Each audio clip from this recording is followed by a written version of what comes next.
Day 3 of the College World Series in the books. One team heading home. Arizona is heading home at a wonderful season, but they're raining a buzzsaw today. Stanford with a 14-5 win. The top 5 hitters in Stanford's lineup combined for 14 hits. Garrett Irvin, who was tremendous in the regional a couple weeks ago against UC Santa Barbara, gave up 5 runs and just I think 2 1/3 innings of work for Arizona. Stanford's offense got going early, and Arizona tried to play catch up, Aaron, but they were unable to do so. Yeah, buzzsaw is the right word, Kendall. This game was lopsided. Yeah. Really, Stanford put it away there with 7 runs in the 3rd inning and never looked back. And, I think also it's telling that David Esker said, hey, we're up 10-0 at one point, and we felt like we still needed to tack on some runs because they have no much respect for Arizona's offense. But I think what we learned from this game is you better have respect for Stanford's offense, too, because that's a scary lineup. We thought it was in Lubbock last week. And boy, today it looked like Lubbock again.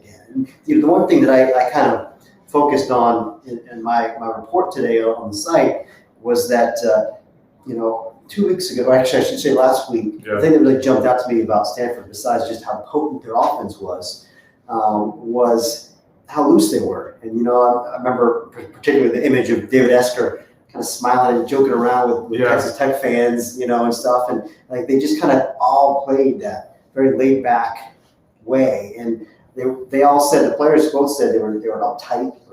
They were flat on Saturday in that loss. And today they weren't. They really found their footing. They felt comfortable. I mean, I thought it was interesting that one of the players said, we're just playing in front of 500 people, if that, back at Stanford. And, now we're here in front of 20,000. It is different. Once you settle in, you get comfortable, things can change. And boy, they look comfortable today. Yeah, and Alex Williams, we talked about it this morning in the preview podcast, just about Alex Williams and the success he had against Arizona the last go around. These two teams met Pac-12 play.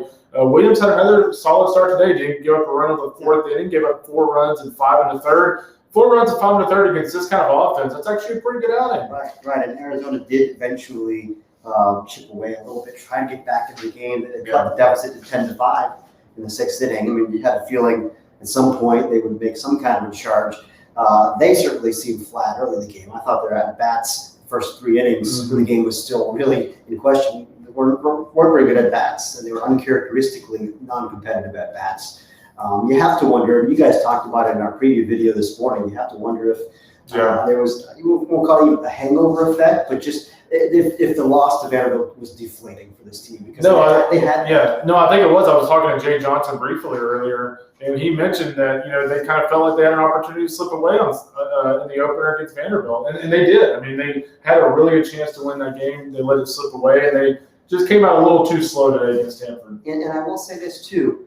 The vibe around Stanford after their loss was totally different. Yeah. I mean, they after that game Saturday, I felt like Esker still seemed like himself. He was very kind of laid back and like positive, and like the Arizona and Jay in the post game the other day seemed kind of just like really tense and like kind of crushed, And then sometimes you don't want to read into that too much because you can just you got 2 days to flush it and get back on track. But I don't know. I think there might be something to that. Just kind of the way a team reacts.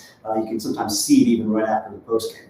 Yeah, speaking of loose, in a nightcap, NC State took care of Vanderbilt 1-0. If you like pitching, it was a great game. As Tim Corbin said, if you loved offense, it was like hitting yourself over the head with a shovel. So Vanderbilt, Jack Leiter gave Vanderbilt a terrific start, had double-digit strikeouts through 8 innings. I mean, he couldn't have been any better. But Sam Highfield and Evan Justice took care of business here, and those 2 guys just continue to pitch at an extremely high level in the postseason.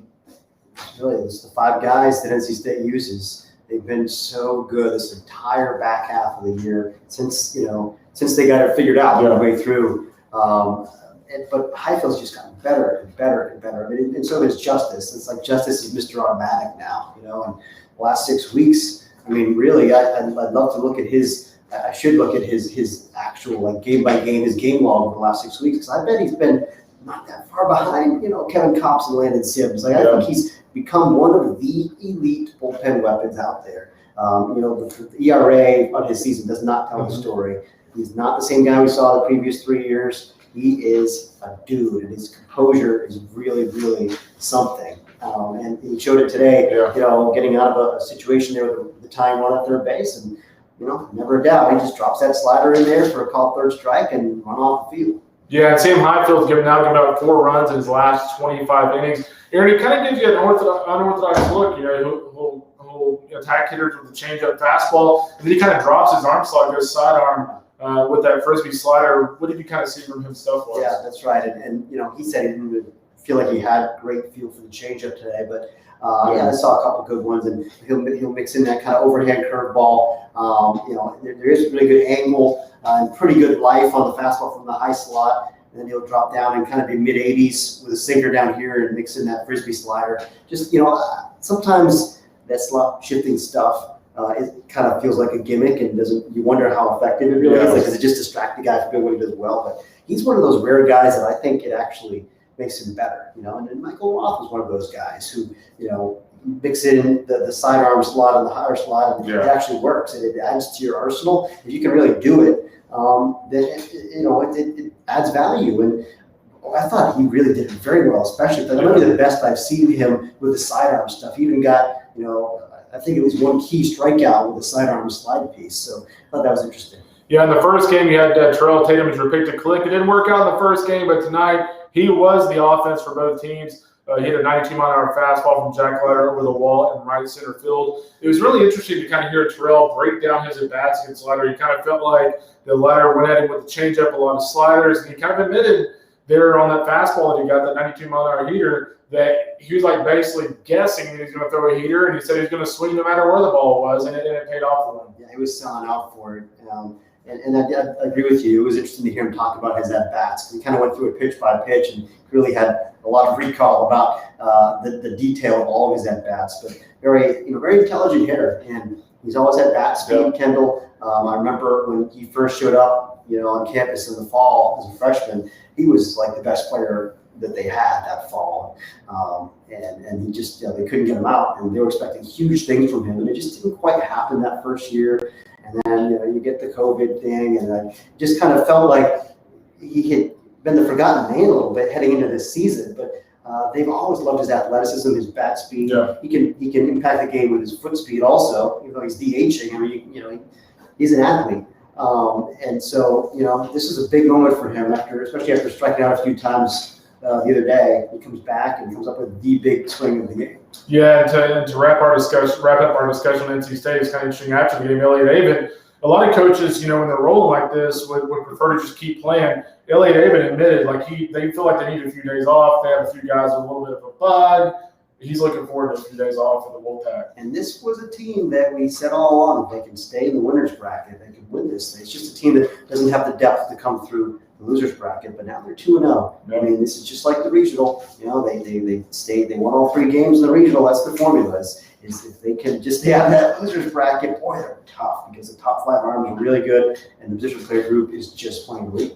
Yeah, so NC State in the driver's seat. Vanderbilt stays alive to face Stanford, and Arizona's season ends with a 45-18 record. We'll be back tomorrow morning to kind of break down the Tennessee-Texas matchup, and of course, that big matchup tomorrow night, SEC versus ACC, Virginia and Griffin McGarry and Christian McLeod and Mississippi State. We'll be back in the morning, guys, and thanks to our partners at Wilson for their sponsorship of our postseason coverage, and we'll see you tomorrow.